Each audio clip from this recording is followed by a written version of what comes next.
Yon mga puging lamig. Ano pagkakalamig kahit mainit? Ay, may tanong si ate girl. Sabi niya baga, Sir, halimbawa po nasa student visa ka pa, tapos 3 years daw yung course ko. Tapos nakakita ko ng isang employer na mag-i-sponsor sa akin. At pwede bang hindi natapusin ang course package? Siyempre, pwede mong hindi tapusin. Sa katunayan, yung mga classmate ko sa Melbourne, sa Melbourne din sa Australia, mga 5 or 6 na yung ganyan ang ginawa. Natapos lang nila yung isang, kasi 2 years yung course nila. Sa kada isang taon, isang course. Natapos nila isang course nilang iyon. Nagamit nila sa sponsorship kahit na wala silang experience na sa dairy farming. Kasi sa dairy farming, kailangan mo ng 1 year experience. Or kung may tinapos ka related sa agriculture, pwede mong magamit yon. Ang course namin sa Melbourne is Agribusiness Management o kaya Certificate 3 in Agriculture. Ayun, nagamit nila sa sponsorship nila sa dairy farm. Di nila kailangang bumuno ng 1 year experience na as dairy farmers at full time. Tapos yung tanong mong iyan, pwede mong hindi tapusin niyan basta may visa ka na ng visa 482. Ang sponsorship kasi is visa 482 yan. Yun yung working visa. Ang student visa kasi sa plus 500. Pero wag ituloy mo pa rin yung pag-aaral mo hanggat wala ka pang visa 482. Kumwari, ikaw na ay student visa. Tapos nilodge na yung visa mo as sponsorship. Bibigyan kasi ng bridging visa yan. Bridging visa A or bridging visa B. Kung bigyan kang bridging visa A, ituloy mo pa rin yung pag-aaral mo as international student kasi magtatanong-tanong pa rin yung immigration kung tuloy-tuloy ka pa rin pag-aaral. Kasi ang pinunta mo dito ay mag-aral, hindi magtrabaho. Ayun, baka maka-apekto yan sa sponsorship mo, ma-refuse pa. Pero nasa iyo pa rin naman yan, madam, talaga ay kung tatapusin mo, hindi. Pero sabi nung teacher ko dyan sa Melbourne, sinabi lang din sa classmate ko. Kasi tinanong niya kung hindi niya natatapusin yung pag-aaral niya kasi may sponsoran.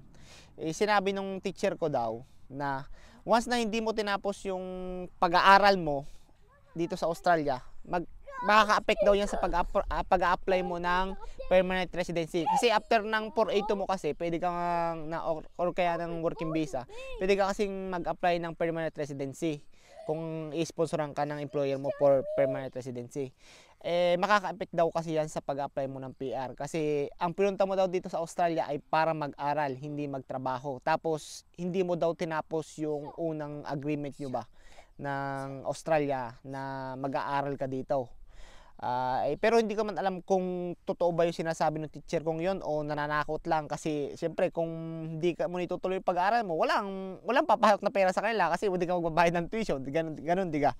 Pero mas maganda magtanong na lang kayo sa migration lawyer kung totoo ba yon.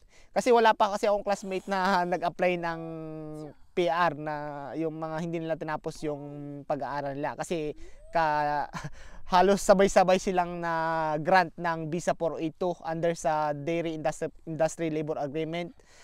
About sa ano yun ibang sponsorship din yun, mas about sa labor agreement yun na pwede silang mag-sponsor kahit walang experience basta may tinapos lang related sa agriculture.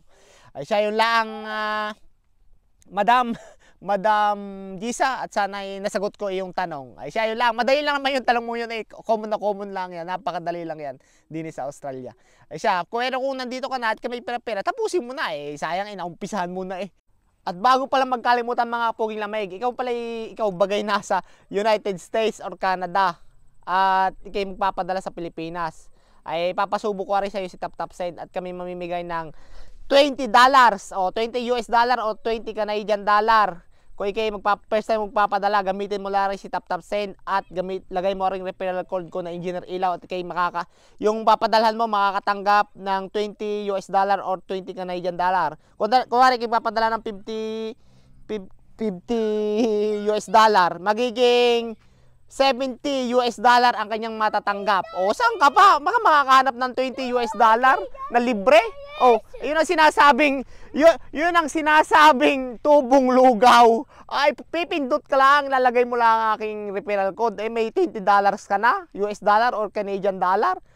saka makakita ng gayon. Kaya rin gamitin nyo na referral code ko na Engineer Ilaw at tagang habang meron pa ay baka rin mawala rin mga bonus-bonus na rin, kaya gamitin nyo na rin si Tap Sign.